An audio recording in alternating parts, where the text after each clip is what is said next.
Bonjour à toutes et à tous, alors voilà pour le Zera Shimshon de cette semaine qui est spécialement dédié pour l'élévation de l'âme de Eliaou Ben Aïcha.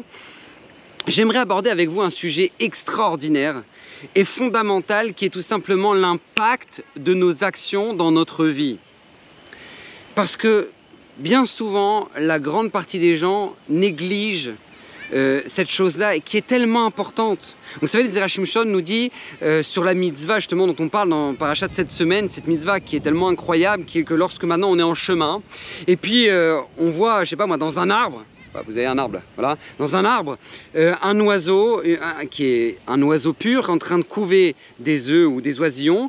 On doit faire partir la mère. Il faut que ce soit la mère. On doit faire partir la mère et prendre les œufs ou les oisillons. Et réaliser à travers ça cette fameuse mitzvah qui est un chok, un décret de la Torah. Et le Zera Shimshon nous rappelle que l'arrivée du Mashiach, que ça fait quand même 2000 ans qu'on attend, peut dépendre de cette mitzvah. Et il ramène le Zohar, que d'ailleurs le Shach ramène. Pourquoi? Parce que quel rapport avec l'arrivée du Mashiach et puis la mitzvah de Shiloh HaKen? Eh bien il nous dit, parce qu'en fait lorsque la mère revient sur son nid et qu'elle ne trouve pas ses oisillons ou ses œufs, et ben en fait elle rentre dans une tristesse telle qu'elle est proche du suicide. Et à ce moment-là, l'ange qui est responsable sur les oiseaux monte dans le ciel, va voir Akadosh Baruch Hu, lui dit Ribona Olamim, Akadosh Baruch Hu, sois miséricordieux envers cet oiseau-là. Et là Hachem dit, si l'ange responsable sur les oiseaux implore miséricorde pour ce pigeon qui a perdu ses 2 œufs, alors combien moi, qui suis le maître du monde, qui ai créé ce magnifique monde, qui ai créé cette planète, qui suis moi-même le père du Ham Israël, combien je me dois d'être miséricordieux envers eux, qui sont depuis 2000 ans dans la tristesse, dans la galoute, et faire venir le Melech HaMashiach. Extraordinaire, magnifique.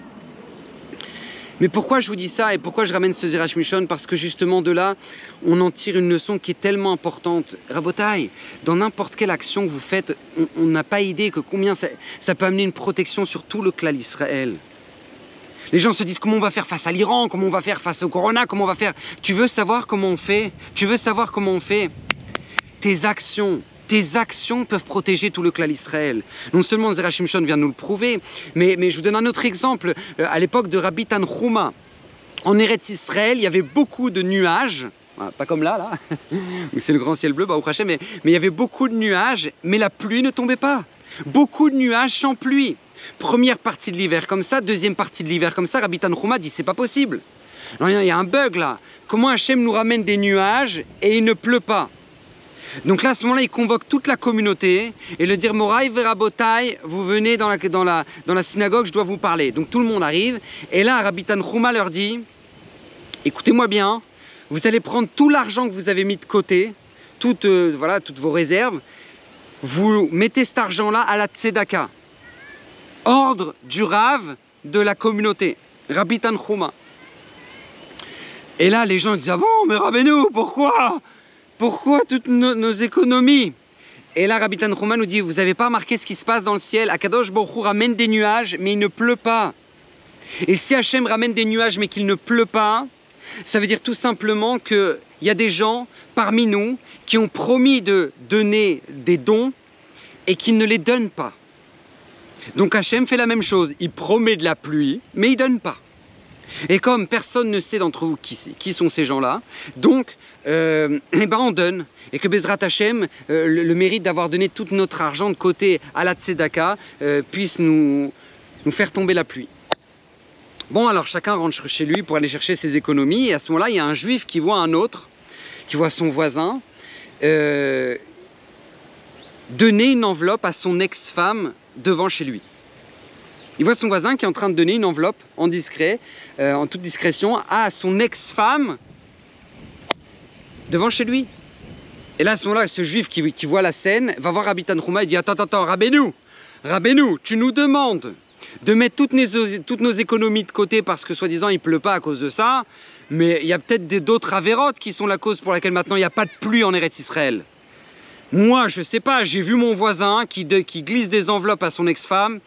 Je sais pas ce qu'ils font ensemble, mais ça m'a l'air bizarre. je sais pas, convoquez-les d'abord, parlez avec eux, peut-être que c'est à cause d'eux que ça se passe une chose pareille, je sais pas. Top. À ce moment-là, donc Rabbi Tanhuma convoque le fameux voisin et lui dit: qu'est-ce qui se passe? Qu'est-ce qui t'arrive? Tu as divorcé, tu donnes de l'argent à ton ex-femme comme ça en douce, c'est quoi l'histoire? Et là, à ce moment-là, le voisin en question raconte que... Il dit à Rabbi Tanhuma: Rabbi, vous savez très bien, c'est vous qui nous avez mariés. Et c'est vous qui nous a fait divorcer. Et pourquoi j'ai divorcé? Parce que cette femme-là, elle était insupportable. Elle n'arrêtait pas de se plaindre, elle n'était jamais contente. On était en vacances, c'était pas au bon endroit. Elle n'était pas contente parce que j'ai pas acheté de nouveaux habits, ça fait 3 mois, etc. Donc elle n'arrêtait pas de se plaindre sans arrêt. Donc comme elle n'arrêtait pas de se plaindre sans arrêt, je pouvais plus vivre. Et donc on a divorcé. Eh ben, mon ex-femme est venue me voir aujourd'hui. Elle m'a dit: depuis le jour où je t'ai quitté, je n'ai plus connu le bonheur dans ma vie. Depuis le jour où je t'ai quitté, je n'ai plus connu le bonheur dans ma vie. Et je n'ai même plus d'argent pour avoir de quoi subsister aux besoins primaires dont j'ai besoin au quotidien. Et je te demande, s'il te plaît, mon ex-mari, si tu peux m'aider parce que j'ai plus d'argent, j'ai plus rien. Et moi, à ce moment-là, j'avais le choix, Rav. Ou lui dire: tu vois, tiens, prends. Et ça me mérite pour tout ce que tu m'as fait galérer, toutes les insultes que tu m'as données, toutes les fois où tu étais insupportable, et ben tiens. J'avais envie de lui faire ça. Mais je me suis dit: c'est pas possible, je peux pas faire ça. Et j'ai pris une enveloppe, j'ai mis l'argent, justement, toutes mes économies que j'avais mis de côté, et je l'ai donné à mon ex-femme pour qu'elle ait de quoi manger. Et là, Rabbi Tanhuma se lève.